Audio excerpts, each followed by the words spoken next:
ಜನ ಮುಸಲ್ಮಾನ್ ಜನ, ಓನ್ಲಿ ಮುಸ್ಲಿಂ ಜನ ಹಣ ಆ 4,000 ಕೋಟಿ ಹೋಗಿರೋದಕ್ಕೆ ನಮಗೊಂದು 20 ಕೋಟಿ 20 ಕೋಟ್ಸ್ ಬೇಕು, ನ್ಯಾಯಾಲಯ ಬೇಕು. ನ್ಯಾಯಾಲಯನಿಂದ ನ್ಯಾಯ ಮಾಡ್ತಾರೆ, ನ್ಯಾಯ ಚಿಕ್ಕದು ನಮಗೆ. ನಮ್ಮ ನ್ಯಾಯಾಲಯನಿಂದ ಉಂಟು. ಈ 1 ಲಕ್ಷ ಫ್ಯಾಮ್ಲಿ ಸಾಯ್ತಾ ಇದ್ದಾರೆ, ಭಾರಿ ಕಷ್ಟನಲ್ಲಿ ಇದ್ದಾರೆ.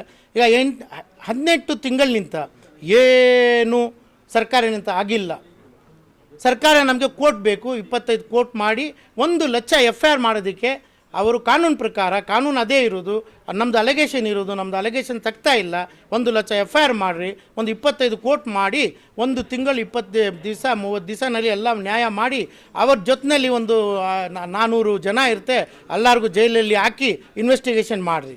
ಕಾನೂನು ಈಗ CBI ಆಗ್ತಾ ಇರುವಂತ ಇನ್ವೆಸ್ಟಿಗೇಷನ್ ಆಗಲಿ ನಡೀತಾ ಇರುವಂತ ಪ್ರೊಸೀಡಿಂಗ್ಸ್ ನಿಮಗೆ ತೃಪ್ತಿ ಇಲ್ವಾ? ಇಲ್ಲ, CBI ಕಾನೂನು ಪ್ರಕಾರ ಉಂಟು. CBIನಲ್ಲಿ ಒಬ್ಬರದ್ದು ಆಗ್ತಾ ಉಂಟು, 99,900 ಇನ್ವೆಸ್ಟರ್ದು ಆಗ್ತಾ ಇಲ್ಲ. ಅದು ನಮ್ಮ ಸರ್ಕಾರ ಗೊತ್ತಿದ್ದು ಮಾಡ್ತಾ ಇದ್ದಾರಾ ಇಲ್ಲ ಅಂತ ಅಡ್ವೈಸ್ ಮಾಡ್ತಾ ಅವ್ರದ್ದು ಹಣಕಾಸು ಸಿಗ್ಬಿಡೋದು ಅಂತ ಮಾಡ್ತಾ ಇದ್ದಾರಾ ಗೊತ್ತಿಲ್ಲ. ಎಲ್ಲರದು ಕೂಡಿ CBI ಮಾಡೋದಕ್ಕೆ ಅವ್ರು ಪರ್ಮಿಷನ್ ಕೊಡ್ರಿ. ಅದು ಕಮರ್ಷಿಯಲ್ ಎಸ್ಟೇಟ್ ಠಾಣೆಯವರೇ ಅದಕ್ಕೆ FIR ಮಾಡಬೇಕು, CBIಗೂ ಪವರ್ಸ್ ಇಲ್ಲ. ಯಾತಿಗಂತೆ ತಿರ್ಗಾ CBIಗೆ ಏನು ನೋಟಿಫೈ ಮಾಡ್ತಾರೋ ನಮ್ಮ ಸರ್ಕಾರನಿಂದ ಅದೇ ಮಾಡಬೇಕು ಅವರು. ಅದಕ್ಕೆ government of India, government of Karnataka 2 minutes and 10 ಮಿನಿಟ್ಸಲ್ಲಿ ಮಾಡ್ಬೋದು, ಮಾಡಿಕೊಡ್ಬೋದು. ನೆಕ್ಸ್ಟ್ ಇದರಲ್ಲಿ ಅವ್ರು ಎಲ್ಲಿ ಹಣಕಾಸು ಮೊಡಗಿದಾರೋ ಅದೆಲ್ಲ ತಕ್ಕೊಳ್ಳೋದಕ್ಕೆ ನಮಗೆ ಇದೆಲ್ಲ ಕೋರ್ಟ್ ಮುಂಚೆ ಫರ್ದರ್ ಇನ್ಕ್ವೈರಿ ಆಗ್ತಾನೆ ಆಗೋದು. ಇದು ಒಂದಲ್ಲಿ ಅವ್ರು ಬಂದುಬಿಡ್ತಾರೆ, ಬಾಡಿ ವಾರಂಟ್ ಇರೋದಿಲ್ಲ. ಅದಕ್ಕೋಸ್ಕರ ನಾವು ಪ್ರಾರ್ಥನೆ ಮಾಡ್ತೀವಿ, ಕೋರ್ಟ್ ಮುಂಚೆನೂ ಮಾಡ್ತೀವಿ, ನಾವು FIR ಮಾಡಿ ನಮ್ಮ ಸರ್ಕಾರ ಮುಂಚೆನೂ ಮಾಡ್ತೀವಿ. ಇಮ್ಮಿಡಿಯೇಟ್ FIR ಮಾಡೋದಕ್ಕೆ ಜನಗಳು ಕೇಳಲಿಲ್ಲ ಅಂತ ನಾವು ಅವ್ರು ಅನೌನ್ಸ್ ಮಾಡಿ ಪಬ್ಲಿಕೇಶನ್ ಕೊಟ್ಟು ಪೇಪರ್, ನಿಮ್ಮ ಚಾನಲ್, TVನಲ್ಲಿ ಕೊಟ್ಟು ಮಾಡಬೇಕು. ಅನ್ವರ್ ಮಾನಿಪಾಡಿ ನಿಂತ ಅದು ಏನು 2.5 ಲಕ್ಷ ಕೋಟಿ ಆಗಿರೋದು ಅದು ಅವ್ರ ಸೊತ್ತು ಅಂತ ಹೇಳ್ತಾ ಇಲ್ಲ, ಸರ್ಕಾರ ಸೊತ್ತು ಅಂತಾರೆ. ಅದು ಮಹಾ ತಪ್ಪು. ಆ ಥರ ಹೇಳ್ತಾರೆ ಪಾಪ. ಅದು ಮುಸಲಿಂ ನಮ್ಮ ತಾತ ನಮ್ಮ ತಂದೆ ಸೊತ್ತು ನನಗೆ ಬೇಕು. ತಿರ್ಗಾ ಅದು ವಕ್ಫ್ ಮಾಡೋದಕ್ಕೆ ಬೆಕೋಯ್ತು ಅಂತೀವಿ, ಬೆಕೋಯ್ತು ಮಾಡೋದಕ್ಕೆ ನಮ್ಗೆ ಬೇಕದು. ಅದಕ್ಕೆ ವಕ್ಫ್ ಪ್ರಕಾರ ಹಾನರಬಲ್ ಚೀಫ್ ಜಸ್ಟಿಸ್ ಕಡೆ ಪರ್ಮಿಷನ್ ತಕ್ಕೊಂಡು ಕಾನ್ಫರೆನ್ಸ್ ತಕ್ಕೊಂಡು ನ್ಯಾಯಾಲಯ ಮಾಡಬೇಕು.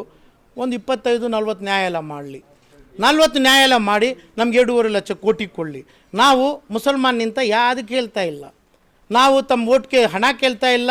ಇದೆಲ್ಲ ಮಾಡಿಲ್ಲ ಅಂತೆ ತಾವು ಓಟ್ ಕೇಳೋದಕ್ಕೂ ಯಾವ ಥರ ಓಟ್ ಕೇಳ್ತೀರಂತೂ ಗೊತ್ತಾಗೋದಿಲ್ಲ. ನನ್ನ ಕಾಸು, ನನ್ನ ಹಕ್ಕು, ನನ್ನ ಪ್ರಾಪರ್ಟಿ, ನನ್ನ ಜೀವಿತ, ನನ್ನ ಜೀವನ ಮಾಡೋದಕ್ಕೆ ನನಗೆ ವಾಪಸ್ ಕೊಡಬೇಕು. ತಮ್ಮ ನಿಂತ ಏನೂ ಬೇಕಾಗಿಲ್ಲ. ತಮ್ಮ ಕಾನೂನಲ್ಲಿ ಏನಿರೋದು ಕಾನೂನು ನ್ಯಾಯಾಲಯ ಮುಂಚೆ ಮಾಡೋದಕ್ಕೆ ಅವಕಾಶ ಸರ್ಕಾರ ಮಾಡಬೇಕು. ಅನ್ವರ್ ಮಾಣಿಪಾಡಿ ವಿರುದ್ಧ ಕೇಸ್ ಹಾಕಬೇಕು ಅಂತೀರಿ, ಯಾವ ತಪ್ಪಿಗೆ ಅವ್ರ ಮೇಲೆ ಕೇಸ್ ಹಾಕಬೇಕು? ಏನು ಮಿಸ್ಟೇಕ್ ಇದೆ ಅವರ ವರದಿನಲ್ಲಿ? ಚಾಮರಾಜಪೇಟ್ BJP ಅವರು ತಗೊಂಡಿದ್ದಾರೆ, ಆ ಕಾಲ ನಿಂತಲೇ ತಗೊಂಡಿದ್ದಾರೆ.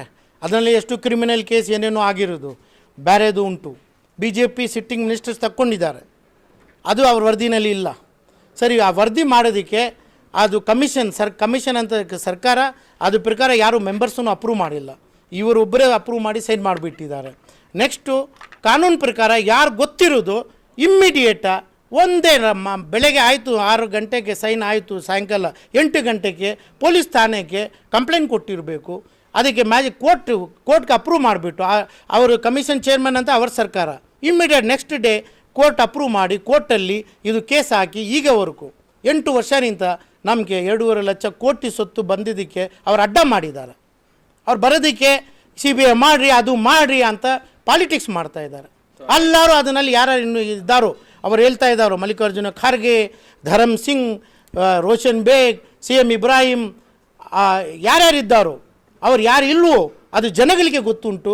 ಅದಕ್ಕೆ ಕಾನೂನು 2011ರಲ್ಲಿ ಆ್ಯಕ್ಟ್ ಬುಕ್ ಮಾಡಿದ್ದಾರೆ. ಆ್ಯಕ್ಟಲ್ಲಿ the suo motu the case can be registered and it is a cognizable ಅಂದರೆ ಇಮ್ಮಿಡಿಯೇಟ್ ಅರೆಸ್ಟ್ ಮಾಡಿರಿ, ಬೇರೆ ಕಾಲ ಅವಕಾಶ ಬೇಡ. ಅದೆಲ್ಲ ಮಾಡಿಲ್ಲ ಅವರು.